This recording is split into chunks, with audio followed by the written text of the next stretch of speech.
Niwaulize wanajuja, nyinyi mlichagua wabunge waende kuwaletea mchele na maharagwe ama walete pesa ya lami? Mwashagulire andu marehage mathi magere mbeca cia lami kana marehage mchere na bosho? Sasa wewe jiulize, ndani ya hii kaunti ya Kiambu, angalia vile tumekuwa hapa. Hii shida tumekuwa naye muda mgani? Muda mrefu.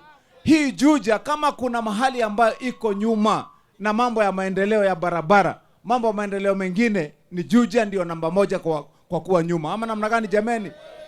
Ingia hii Theta, uone vile hiyo Theta imekuwa, teremuka huko kwa huyu Kalimoni vile imekuwa, sasa ndio tunajaribu kuinua. Ama namna gani jameni? Mnajua nyinyi wanajuja, tukihesabuliwa Kenya mzima, tunaambiwa ile mahali constituency kuna watu wengi zaidi ni Ruiru.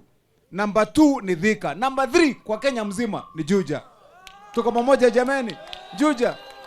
Alafu sasa wewe jiulize, kama watu ambaye ni number 3 kwa wingi wa watu ndani ya Kenya mzima wanapatiwa heshima ambaye inafaa watu number 3.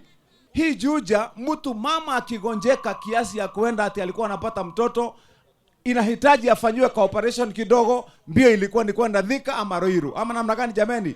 Hiyo ni heshima ya watu ama ni madharau? Wakati nimeingia sasa hapa, mimi ndio nilikuja nikaambiwa ati kuna hospitali inaitwa Gashororo. Nikaenda hiyo Gashororo, ati hapo ndio ati kuna maternity ile kubwa ya Juja. Nikashangaa. Gashororo hiyo kwenda ilikuwa na vitanda 8 ya mama. Hiyo Gashororo hata ukuta yenyewe, mama akipata mtoto na wajamaa wakipita huko kando wanachungulia hivi namna kwa hospitali. Na ndio ile hospitali kubwa. Ni ongo ama ni kweli? Si ilikuwa namna hiyo? Sasa mimi nimekuja nikasema hatuwezi kukaa na aibu kama hiyo. Sasa ule mtu anaongea kwamba ati Wamatangi hajafanya kazi, atembee pale Gashororo. Nimejenga hospitali ya vitanda. Nimejenga hospitali ya vitanda 189, 189 bed. Na imemalizika. Imemalizika. Ile kitu hiyo hospitali sasa inagojea ni kuwekwa na mashini. Na mashini za hospitali nimenunua, ziko njiani. Mwezi wa 8 tunaweka mashini na tunafungua hospitali.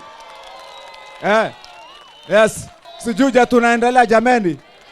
Hizo hospitali mnaona nimejenga hiyo hospitali level 3 hapa ndani ya Juja. Wacha hiyo mdomo mnasikia ya watu wadanganyifu ambao wanasema mambo ile, wanadanganya watu kwa vile hawana kitu ya kusema. Ama namna gani jameni? Unajua mtu akikosa agenda na hana maendeleo ama chochote, lazima atafute uongo. Akifikiri uongo ndio inamsaidia. Enda kwa huyu msheke huyu. Hapa ndani ya hapa Kalimoni, ile hospitali imekuanga hapa kwa hospitali kamzemze. Nimepeana contract, tunajenga hospitali ya level 3 na iko inaanza. Enda Theta saizi, Theta na MCA wa Theta hapa nilikuwa nimemwona ndiye huyu au Munana. Enda hapo Theta sasa, gorofa hospitali yake iko sasa gorofa ya 3 ile hapo ya Theta. Enda hapa Murera naye nishapeana contract ya hospitali ile ya Mogotha, naye tunaifanya level 3. Enda pale Weteithie naye pale kwa maduka hapo juu tumepeana kandarasi, tunajenga hiyo hospitali hapo. Alafu unavuka ukienda Gatondo kule Kiahuria tena naye nimepeana hospitali. Tunafanya kazi ama hatufanyi jameni?